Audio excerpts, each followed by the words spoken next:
A paz do Senhor Jesus, meus amados irmãos. Aqui é a missionária Arlete para mais uma pré-aula da nossa Escola Bíblica Dominical, editora Betel, neste quarto trimestre de 2018, estudando o tema Neemias, enfrentando os desafios com oração, ação e perseverança. Hoje estaremos comentando a terceira lição desta revista, que traz como título A Importância da Perseverança. Mas antes de iniciarmos os comentários, vamos fazer uma oração como de costume, buscando a direção do Espírito Santo de Deus, o nosso professor por excelência. Senhor, nosso Deus e nosso Pai, gratos estamos a Ti, Senhor, por mais esta oportunidade de estarmos aqui estudando a Tua Palavra.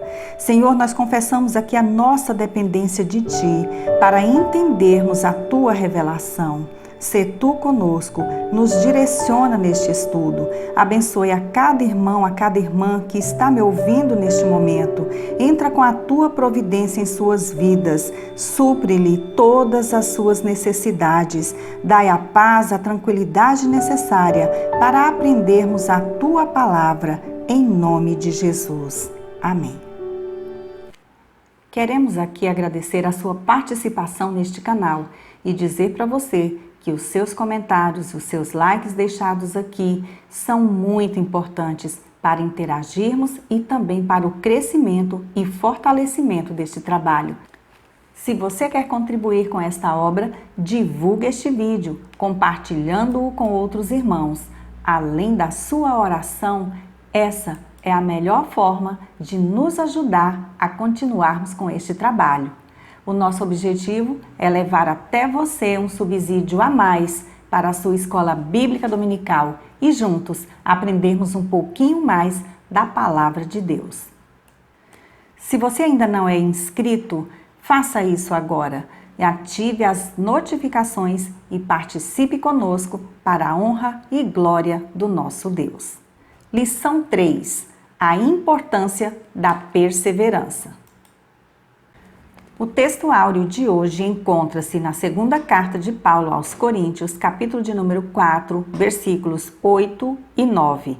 E diz assim a palavra do Senhor: Em tudo somos atribulados, mas não angustiados, perplexos, mas não desanimados, perseguidos, mas não desamparados, abatidos, mas não destruídos. A verdade aplicada de hoje nos diz que nunca esperemos agradar a todos, senão ficaremos escravos da opinião alheia. Procuremos agradar a Deus em Cristo Jesus. O texto de referência de hoje encontra-se no livro de Neemias, capítulo de número 3, os versículos 1 ao 4, e diz assim a palavra do Senhor. E levantou-se Eliasibe, o sumo sacerdote, com os seus irmãos, os sacerdotes, e edificaram a porta do gado, a qual consagraram, e levantaram as suas portas, e até a torre de Mear consagraram, e até a torre de Ananel. E junto a ele edificaram os homens de Jericó. Também ao seu lado edificou Zacur, filho de Inri. E a porta do peixe edificaram os filhos de Senar, a qual madeiraram, e levantaram as suas portas com as suas fechaduras e os seus ferrolhos. E ao seu lado reparou Meremote, filho de Urias, filho de Cós, e ao seu lado reparou Mesulão, filho de Berequias, filho de Mesesabel, e ao seu lado reparou Zadok, filho de Baaná.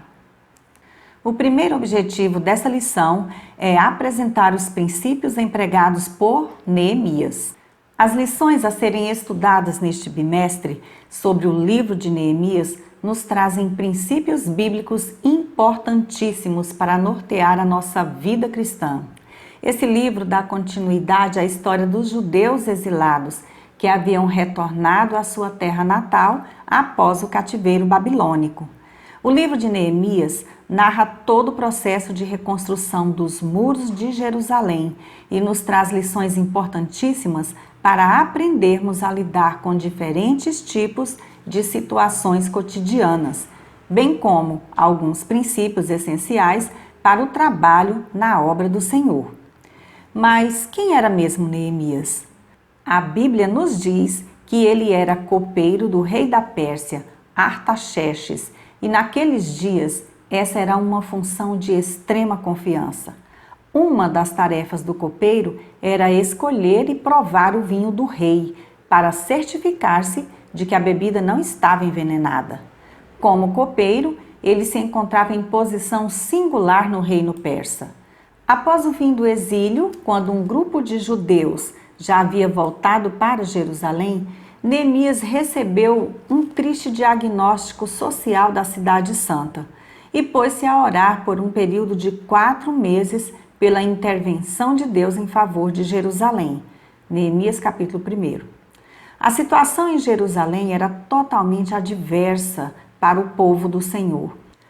Como resposta de sua oração, o capítulo 2 descreve que através do rei Artaxerxes, Neemias recebeu permissão para voltar a Jerusalém e reconstruir suas muralhas e também seus portões. Neemias capítulo 2, versículos 1 ao 8. E então se iniciou a restauração moral e política da cidade santa. O livro de Neemias é uma fonte rica de ensinamentos práticos para o crescimento espiritual e pessoal. Ajuda-nos a descobrir como podemos ter aquele novo começo do qual muitas vezes sentimos necessidade. Nesta lição, aprenderemos com esse homem de Deus sobre a importância da perseverança para vencer as dificuldades na obra de Deus e na caminhada cristã. Tópico 1. Os princípios empregados por Neemias. Sabendo da lamentável condição de sua cidade natal, totalmente desprotegida e vulnerável aos ataques dos inimigos, esse grande líder lançou mão de 3 princípios essenciais: a prioridade ao que se devia fazer para restaurar as muralhas, a cooperação entre todos os envolvidos na obra e a comunicação que não deixava dúvidas e nem brechas para mal-entendidos que pudessem perturbar o bom andamento dos trabalhos. Vejamos com mais detalhes cada princípio aqui mencionados. Subtópico 1.1. O princípio da prioridade. Prioridade é a condição de algo que necessita que se ocorra de maneira imediata e emergencial. Normalmente, está relacionada a algo importante que ocorre em primeiro lugar em relação aos demais, seja em tempo, ordem, dignidade. Muitos já haviam contemplado a situação de Jerusalém, sem, no entanto, ter tomado uma iniciativa para restaurá-la socialmente, politicamente, fisicamente e religiosamente. Eram muitos os problemas, passíveis de uma solução urgente. Jerusalém estava assolada, com os muros derrubados, as portas queimadas e o povo em miséria e desprezo. Eram muitos os desafios naquele momento. Neemias precisava estabelecer prioridades, ou seja, colocar o povo em segurança e então começar uma verdadeira reforma na maneira de viver daquele povo, agora de acordo com a vontade de Deus.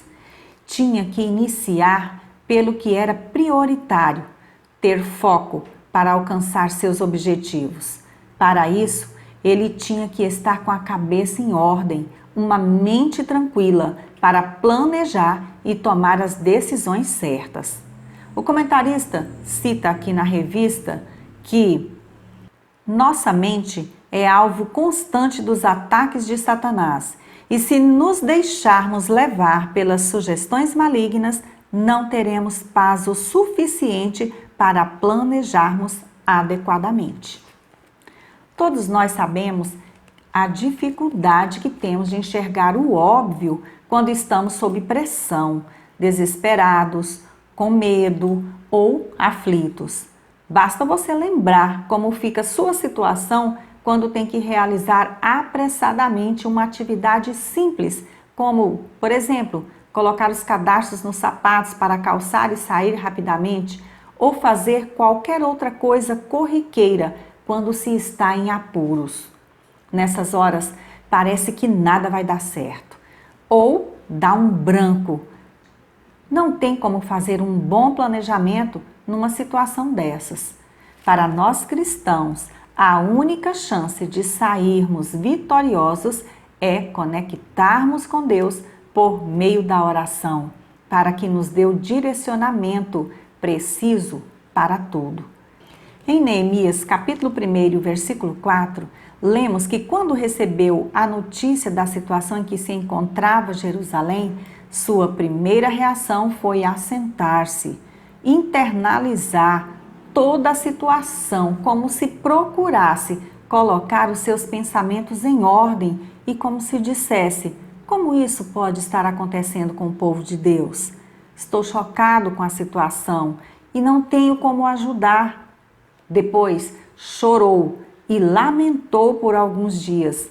Desabafo esse que foi aliviando seu coração. E ainda, não vendo solução para o caso, jejuou e orou a Deus, que no tempo certo o ouviu e lhe deu a oportunidade e condições para realizar tão grande obra. E você, que me ouve nesse momento, tem conseguido focar no que é prioritário no seu relacionamento com Deus? Com o seu cônjuge, seus familiares, colegas de trabalho ou irmãos em Cristo? Nos muitos problemas que aparecem no seu cotidiano, tem buscado a Deus para saber priorizar o que é para você mesmo resolver ou o que depende da intervenção divina? Você tem buscado a Deus o suficiente quando percebe que pensamentos malignos rondam a sua mente, impedindo-o de planejar cuidadosamente como agir para obter êxito?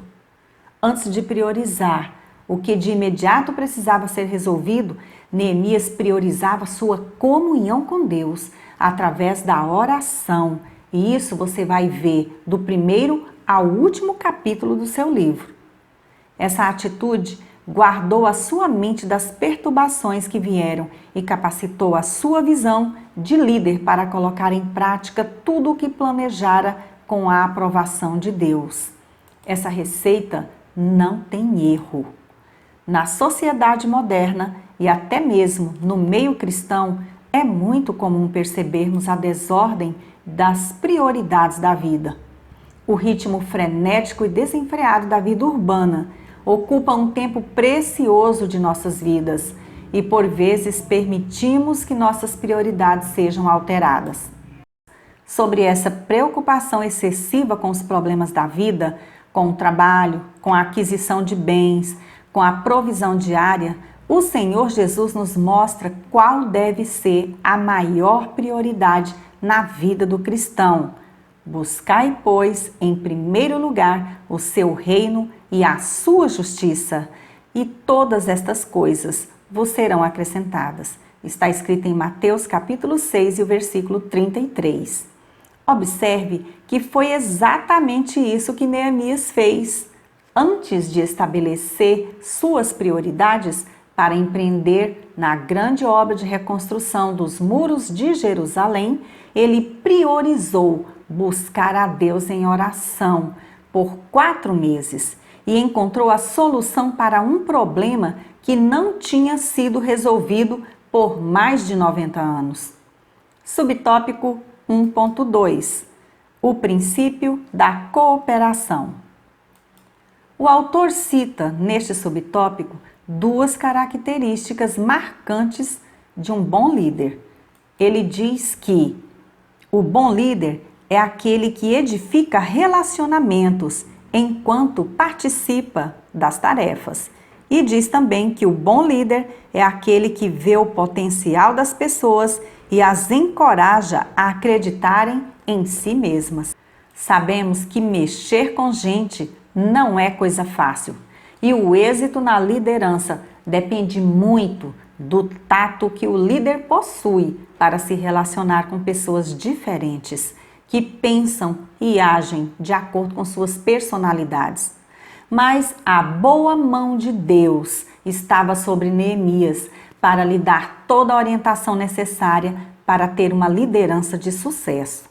Ao formar sua equipe de trabalho e planejar as estratégias certas, ele conseguiu ter uma visão ampla da obra e todas as suas probabilidades, o que possibilitou a simplificação do que aparentemente era quase impossível de realizar. Com a visão focada no objetivo de reedificar os muros e a cidade de Jerusalém, ele teve a capacidade de reduzir os problemas a proporções menores. Neemias usou um recurso conhecido como princípio da simplificação, que é a capacidade de reduzir os problemas a proporções menores. Neemias usou este recurso dividindo o muro em cerca de 40 segmentos. Cada líder e seu grupo de cooperadores assumiu uma seção do muro para ser reedificado. O que era antes uma situação complexa tornou-se relativamente simples quando subdividida. Muitos dos nossos problemas não são resolvidos porque visualizamos o todo e queremos solucionar tudo de uma só vez, sem planejar as estratégias corretas para obter bom êxito. O planejamento e coordenação do trabalho foi essencial, distribuindo as equipes por toda a extensão da muralha que circundava a cidade, de forma que trabalhavam lado a lado. Cada grupo sabia onde devia estar, qual era a sua responsabilidade e o que se esperava dele, se apenas reparos ou construção desde os alicerces. Neemias conseguiu juntar homens de diferentes lugares e ocupações e motivá-los à execução de uma tarefa árdua. Encontramos trabalhando nos muros sacerdotes, levitas, chefes de distritos, ourives, perfumistas, guardas, agricultores e mulheres. Ao fazer suas rondas pela obra, Neemias não pôde deixar de notar que Salum era auxiliado por suas filhas. Neemias capítulo 3, versículo 12. Estas jovens mostraram que não tinham medo de fazer o trabalho pesado. Neemias não conseguiu cooperação total. Todo líder se depara com pessoas de má vontade, insubmissas, que acham que estão aqui para ser servidas e não para servir, não se dispondo a ajudar. A única exceção neste quadro de união e fidelidade foram os tecoitas, nobres oriundos de uma cidade ao sul de Jerusalém, que recusaram submissão à autoridade de Neemias, conforme Neemias 3:5. Por isso ficou constatado para sempre, na palavra de Deus, a má atitude desses indivíduos. Sem dúvida, muitos obreiros foram obrigados a trabalhar muito mais para compensar a falta de cooperação dos tecoitas. Mas, a cada passo daquela grande obra, Neemias buscava a direção de Deus em oração, e isso foi lhe abrindo os olhos para enxergar as possíveis soluções dos problemas, dando-lhe estratégias extraordinárias para promover um mínimo de bem-estar e segurança aos trabalhadores. Outro detalhe, ele era líder presente, que se preocupava, ouvia e conversava com o povo e estava o tempo todo junto com seus liderados. Isso faz toda a diferença em qualquer liderança.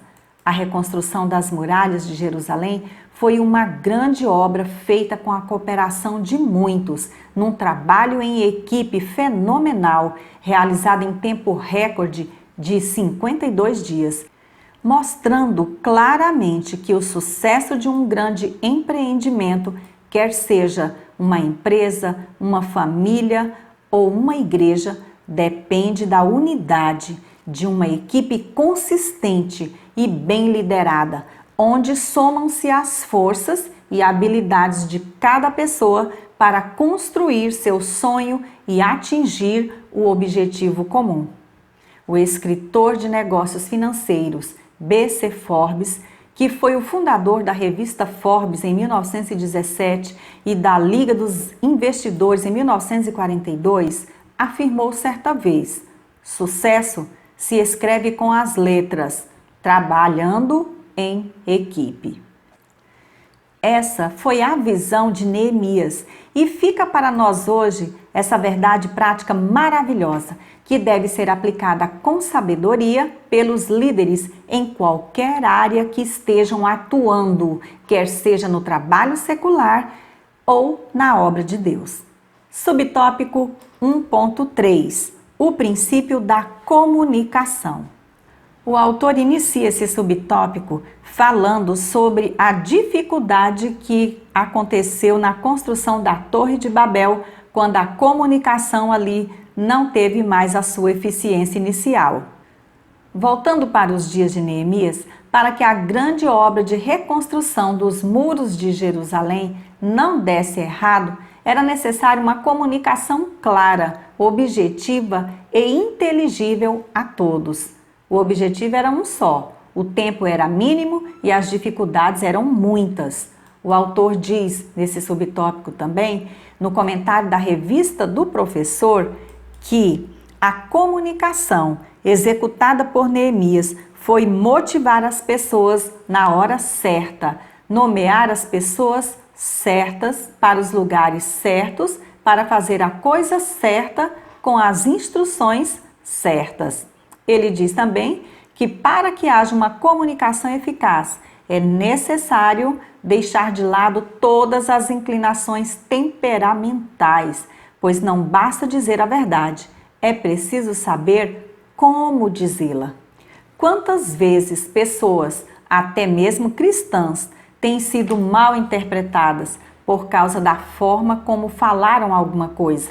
As palavras têm poder para edificar ou destruir, para provocar a ira ou para apaziguar. Salomão escreveu muitos provérbios sobre as consequências da fala, como Provérbios capítulo 15, versículo 4, capítulo 14, versículo 23. Assim como as palavras tolas podem trazer a derrocada das pessoas, da mesma forma, a palavra sábia pode alegrar a todos que a ouvirem. O apóstolo Tiago escreveu sobre o poder destruidor das palavras. Tiago capítulo 3, versículo 5, 6. O autor da carta aos Hebreus também nos exortou a incentivarmos uns aos outros. Hebreus capítulo 10, versículo 24 e 25. Temos que nos policiarmos quanto à nossa fala, o tom de voz que usamos e a forma como abordamos a outra pessoa. Neemias teve esse cuidado. As informações chegavam a todos de forma correta e isso contribuiu grandemente para o sucesso daquela obra. Para o bom êxito de qualquer trabalho em equipe, comunicar é preciso. No trabalho, entre os funcionários, é preciso haver interação e cooperação. Estes itens também são necessários nos esportes coletivos e em várias outras atividades. No viver da igreja, também é de vital importância o funcionamento de cada membro. Paulo compara a igreja a um corpo que tem vários membros, porém é um só. Não há uma explicação mais clara do desejo de Deus em relação à sua igreja além desta, pois é preciso que todos sirvam de acordo com o dom que Deus os confiou. Romanos capítulo 12, versículos 3 ao 8. O segundo objetivo desta lição é identificar a motivação e inspiração de Neemias em seu trabalho. Tópico 2. Motivação, inspiração e trabalho. Em seu concerto com Israel, Deus havia falado de um lugar onde ele estabeleceria o seu nome. Quando ainda caminhavam pelo deserto, Moisés tinha dito aos israelitas que buscassem o lugar que o Senhor escolhesse. Deuteronômio capítulo 12 e o versículo 5.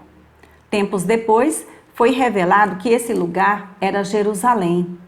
Quando o templo foi construído durante o reinado de Salomão, a cidade estava no auge de sua glória.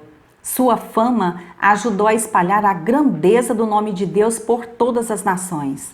Mas o Todo-Poderoso permitiu que Jerusalém fosse destruída por causa da infidelidade dos israelitas. Embora ela estivesse em ruínas durante a época de Neemias, ainda assim era propósito do Senhor estabelecer seu nome lá.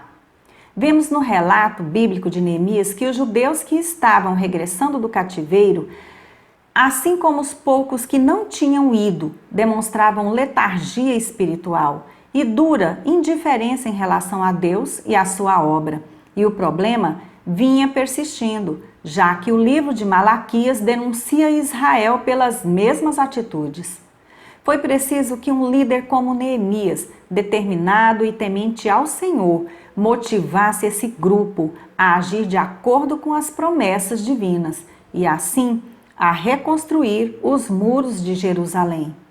Para que se iniciasse a obra de reconstrução dos muros, era necessário chamar o povo para ver sua real situação e motivá-los a agir. Então, após ter feito o estudo de toda aquela situação, Neemias os reuniu para expor o plano que Deus havia posto em seu coração. Ele conclamou o povo a avaliar a situação em que se encontrava e mostrou que Deus queria reverter aquele quadro vergonhoso. Então lhes disse: estais vendo a miséria em que estamos, Jerusalém assolada e as suas portas queimadas? Vinde, pois, reedifiquemos os muros de Jerusalém e deixemos de ser opróbrio. Neemias 2,17. Este desafio despertou-lhes o patriotismo. Neemias contou a eles como tudo isso se tornou possível, sendo ele copeiro do rei, e como a boa mão do Senhor estava com ele. O testemunho de Neemias é um milagre, pois tempos atrás o rei já havia decretado a proibição da restauração da cidade. Impactados com as boas notícias e vendo que Deus era realmente com Neemias, o povo se entusiasmou, a fé e a esperança em Deus renasceu e, motivados pela possibilidade de voltarem a servir a Deus naquele lugar, disseram: disponhamo-nos e edifiquemos, e fortaleceram as mãos para a boa obra. Neemias capítulo 2, versículo 18, a parte B do versículo. Todo bom líder sabe que para se realizar um grande projeto, é necessário, primeiro, tocar no coração da sua equipe, estimular suas emoções e motivá-la a alcançar um objetivo comum. Neemias não se apresentou como um feitor do rei da Pérsia, que dominava todo aquele território na época e por isso queria ver o trabalho sendo realizado.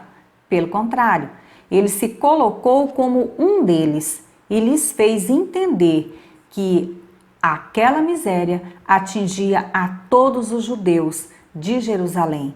Com suas sábias palavras, conseguiu formar um vínculo entre eles. O líder tem a função de despertar as motivações das pessoas para que os resultados aconteçam. Não existe nada mais incentivador do que um bom exemplo. Por um longo período de tempo, as pessoas olhavam para Jerusalém desolada e não encontravam forças ou meios para reverter aquela situação. Agora, motivados pelas palavras de Neemias e certos de que Deus estava naquele negócio, reuniram forças e, animados, estavam prontos para iniciar a reconstrução dos muros. Aprendemos aqui que o líder não pode subestimar a importância de desenvolver um bom relacionamento e afetividade com seus liderados, e isso se faz individualmente, dando a cada um a atenção necessária. Essa tem sido a diferença entre lideranças dentro e fora das igrejas. Neemias era rápido em notar e apreciar o zelo e o esforço daqueles que trabalham com ele. Dar aprovação às pessoas pelos seus esforços honestos é uma das chaves mais valiosas para o sucesso nas relações humanas. Vivemos numa época de despersonalização e em muitas empresas os funcionários são apenas números. O reconhecimento dado por um líder aos seus subordinados cria um sentimento de participação, de pertencer. O elenco de nomes do capítulo 3 de Neemias indica que Deus também não se esquece dos que cooperam em seus projetos. Apesar de já se ter passado tanto tempo, seus esforços ficaram imortalizados na palavra de Deus. Se você é um líder, seja como Neemias. Compartilhe a visão que Deus te deu com aqueles que estão focados no mesmo ideal. Anime-os, entusiasme-os, como fez Neemias com os líderes de Jerusalém, para reconstruírem os muros, e certamente a mão do Senhor estará estendida para abençoar. Subtópico 2.1: Instrumento nas mãos de Deus. Em sua trajetória, Neemias jamais se mostrou autossuficiente ou quis, de alguma forma, tomar para si vantagem por estar na liderança da reedificação dos muros e da cidade de Jerusalém. Pelo contrário, desde o início, ele mostrou sua submissão, fidelidade e total dependência de Deus. Neemias interessava-se pelos judeus, conforme Neemias, capítulo 1, versículos 4 ao 11, capítulo 5, versículos 1 ao 5, capítulo 13, versículo 18. Ele se identificava com o povo. O povo achava-o acessível. Como resultado, a dinâmica de sua personalidade inspirava as pessoas porque ele não as dominava como os outros governadores tinham feito. E eles atendiam à sua liderança, perseverando no trabalho. Quantos testemunhos falsos têm se ouvido nestes últimos dias de líderes que usam o povo para tirar proveito próprio, que não têm temor a Deus e nem respeitam os seus liderados? São os famosos lobos em pele de cordeiro, que com seus maus testemunhos, em vez de edificar a igreja do Senhor, acaba espalhando o rebanho e trazendo prejuízos espirituais e até materiais incalculáveis. Para esses líderes, que são instrumentos de perdição, o juízo divino será muito mais severo. Entretanto, o verdadeiro líder cristão é consciente de que não pode realizar a obra de Deus pelos seus próprios méritos e, por isso, coloca-se na sua presença com humildade, reconhecendo sua total dependência para, no tempo de Deus, ser usado como um instrumento de edificação da sua igreja aqui na terra. A forma certa de se obter êxito na liderança cristã é ter uma vida de íntima comunhão com o Senhor Jesus, através da oração, e deixar-se guiar pelo Espírito Santo de Deus para viver na prática o que ele nos ensina na sua palavra. Sejamos como Neemias, que diante da destruição se dispôs a ser um instrumento de edificação, tanto material como espiritual, do povo de Deus. Subtópico 2.2: Produzir sob pressão. Nenhum ser humano gosta de trabalhar ou viver sob pressão, mas existem momentos na vida em que Deus nos permite esse tipo de coisa, mesmo que estejamos fazendo tudo de acordo com a sua vontade. Desde o início da obra, Neemias e os judeus começaram a enfrentar terrível oposição de seus inimigos. Na obra de Deus, ou mesmo nos projetos particulares, precisamos estar preparados para lidar com pressões externas. Em Neemias capítulo 2, versículo 10, vemos que Sambalate, Tobias e Gesem, o árabe, não ficaram satisfeitos com o êxito da reconstrução dos muros de Jerusalém. Eles zombaram e acusaram Neemias de ter falsos motivos e de tramar uma rebelião contra o rei. A mesma acusação havia sido feita contra o povo judeu na época de Zorobabel, conforme Esdras capítulo 4. Sem se deixar intimidar pelos comentários maldosos, Neemias prosseguiu na obra, pondo em prática estratégias de trabalho e segurança e animando o povo a continuar. Diante de um ambiente de pressão, é preciso ter sensibilidade para enxergar a oposição e não se deixar levar pelos comentários maldosos, ameaças ou até falsos elogios e até o oferecimento de ajuda. O maior exemplo para nós cristãos de alguém que viveu sob pressão e mostrou sempre uma firmeza impecável é o Senhor Jesus Cristo. Em sua vida terrena foram muitos os seus opositores, não só no seu ministério entre os homens, mas principalmente nos fatos que precederam a sua morte na cruz. E você? Como tem reagido às pressões em sua vida e no serviço cristão? Você tem fraquejado como os judeus fizeram antes da chegada de Neemias, sucumbindo às pressões que inevitavelmente sobrevêm a todos, ou tem se fortalecido no Senhor, confiando e deixando que tais situações o faça depender mais de Deus e de sua graça? Notemos que a vida de oração de Neemias era importantíssima para manter a sua firmeza e direção. Ligava-o ao mundo da realidade. Ele sabia que o Senhor era a fonte de sua força. Conforme o seu costume, nas situações difíceis e críticas da vida, nos momentos de grande pressão, ele recorria à oração. Desta forma, ele cuidava da tensão e fadiga do seu alto cargo e conseguia levar adiante a obra do Senhor. A oração continua sendo uma arma espiritual poderosa e está sempre ao nosso alcance. A oração é o maior segredo estratégico para termos uma vida de vitória. Subtópico 2.3: Impelido pela fé. Não existem problemas insolúveis quando pessoas comprometidas se levantam na força de Deus para agir. É inegável a fé que Neemias tinha no Deus de Israel, pois nada fazia sem antes conversar com ele. A fé forma a base de nossa confiança naquilo que fazemos para o Senhor, produzindo em nós a ousadia, a sabedoria e a coragem tão necessárias para enfrentarmos a oposição. A Bíblia, na Nova Versão Internacional, nos diz em Hebreus 11:1: Ora, a fé é a certeza daquilo que esperamos e a prova das coisas que não vemos.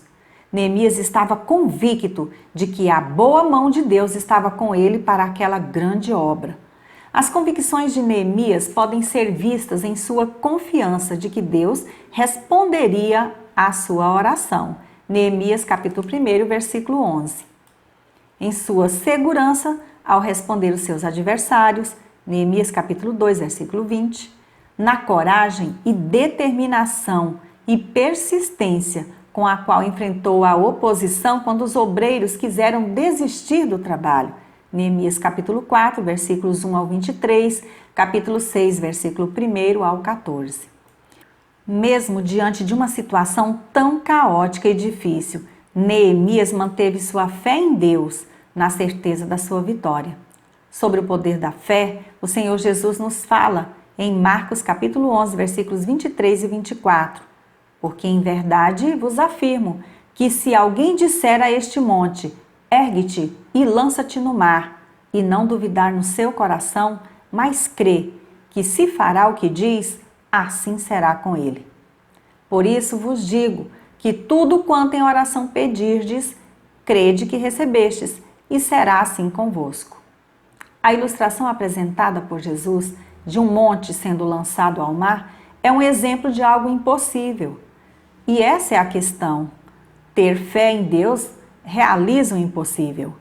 Crer é a chave para a oração, segundo a vontade de Deus, ser respondida e o impossível se tornar perfeitamente possível. A pessoa que confia em Deus inteiramente é capaz de mover montanhas. Neemias decidiu reconstruir pelo poder da fé. E é isso que precisamos fazer para reconstruirmos as partes desmoronadas das nossas emoções, relacionamentos e demais áreas a serem reparadas nas nossas vidas. Temos que ter fé, ação e foco em Deus, o Deus que tudo pode. O terceiro objetivo desta lição é ensinar como devemos agir às críticas. Tópico 3. Como reagir às críticas? Sambalate, Tobias e Gesem foram 3 instrumentos usados por Satanás para desestabilizar Neemias e impedir que a obra se realizasse.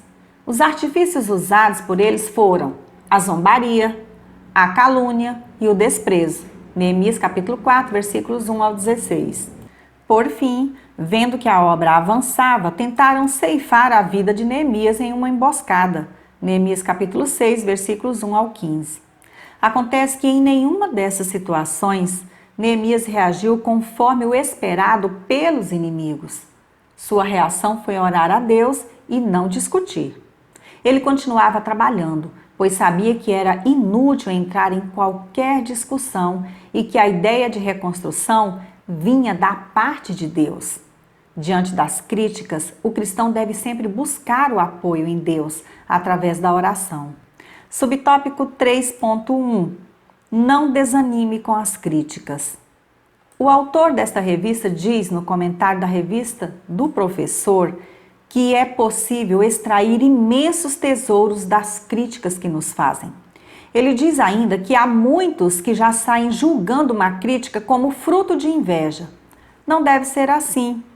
Precisamos considerá-las como oportunidade para reflexão e assim nos tornarmos ainda melhores na obra do Senhor e no nosso cotidiano.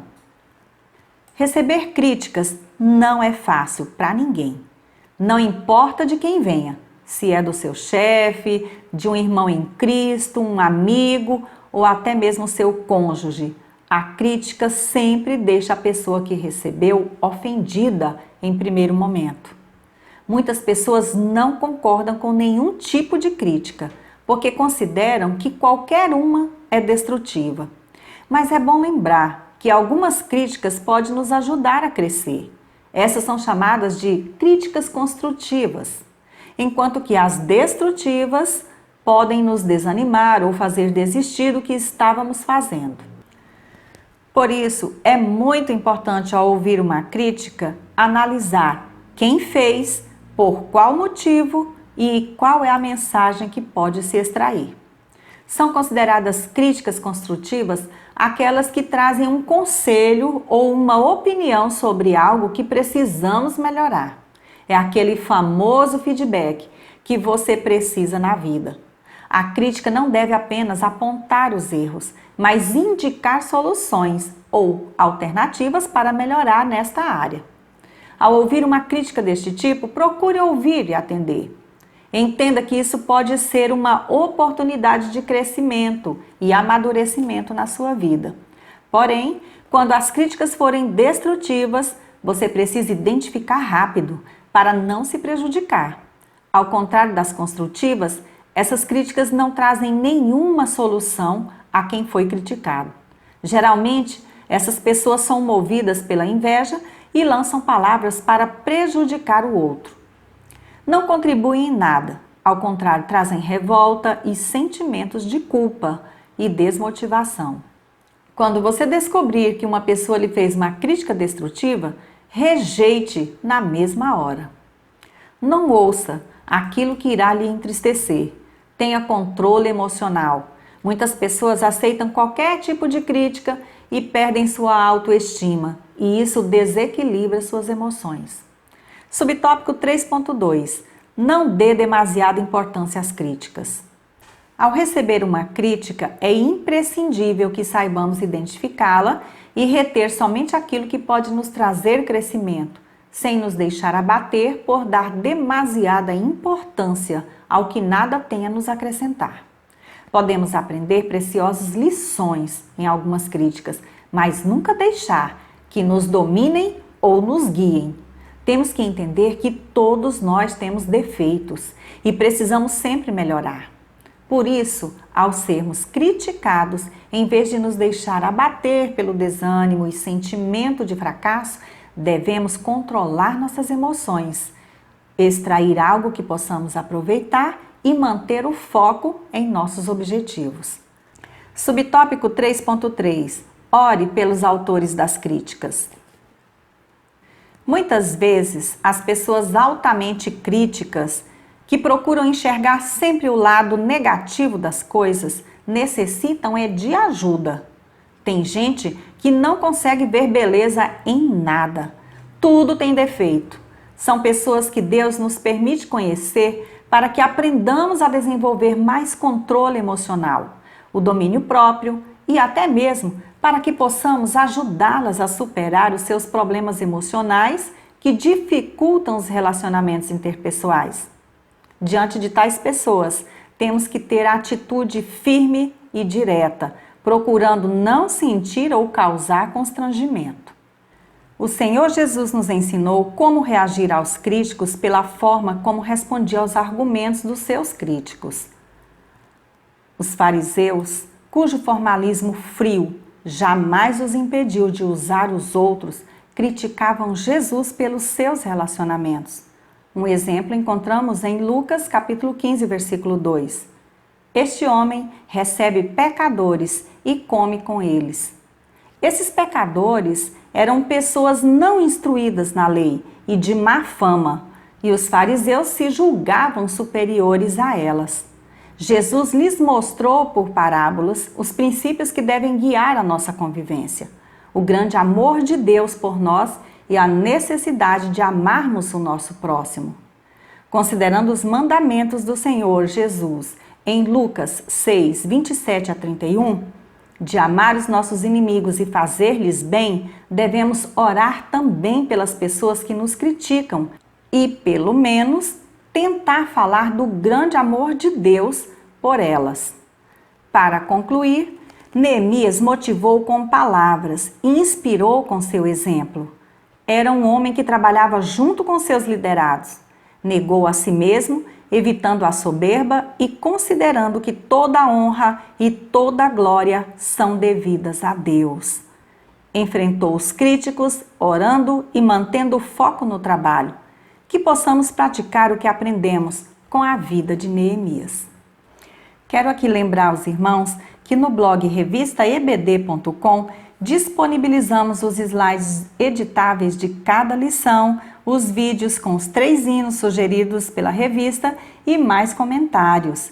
Que Deus abençoe grandemente a sua aula. Continue conosco, ore por nós, pelo nosso ministério. Se você ainda não é inscrito neste canal, faça isso agora. Não se esqueça de deixar aqui o seu like, o seu comentário. E esteja conosco para a honra e glória do nome do nosso Deus. Fique na graça e na paz do nosso Senhor e Salvador Jesus Cristo. E até a nossa próxima pré-aula, se Deus assim nos permitir.